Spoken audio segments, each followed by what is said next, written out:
So today's topic is Newton's third law of motion. So whenever one object exerts a force on a second object, the second object exerts an equal and opposite force on the first object. What? So to better explain this, for every action there's an equal and opposite reaction.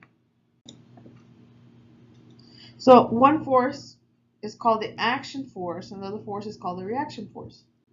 So we have these action and reaction forces, and they're going to be equal in strength, but opposite in direction. So forces always show or come in pairs. So does a stick of dynamite contain force? Well, no, we don't say an object has force. It's not something that an object has. It's an interaction with other objects. It can't just be one-sided. So if a car accelerates along a road, strictly speaking, what is the force that moves the car? So the road is actually pushing on the car.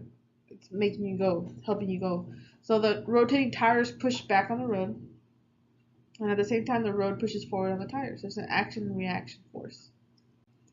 So when a cannonball is shot out of a cannon, the force exerted against the cannon is the same force that drives the cannonball.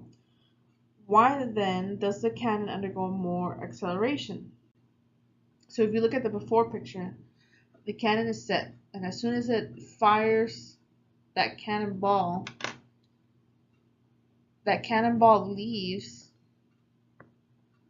but it also pushes that cannon backwards. So we have an equal and opposite reactions here. So because the cannon ball has some mass attached to it, it's exerting that force behind on the cannon. So that is what is pushing the cannon backwards.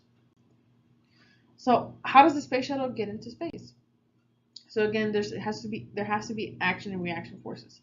So the shuttle's action is to push down the ground with the engines, okay, and that is what helps it move up. And so the reaction is that the ground pushes the rocket upward with an equal force. So this is similar to what you would see except up and down. Same thing for the balloon. Maybe you let it go of air or even water, some type of pressure. So the action is air rushing down, and so this causes the balloon to move up. So while driving down the road, a firefly strikes the windshield of a bus and splat! This is a clear case of Newton's third law of motion. The firefly hit the bus, and the bus hits the firefly. So remember, we have the action and reaction forces. But now the question is, which of the two forces is greater? The force on the firefly or the force on the bus? And so we say here that the force on the firefly is more. The bus has more mass than the firefly. Does not tell us about the acceleration, but we know at least that bus has more mass, so that will give us more force.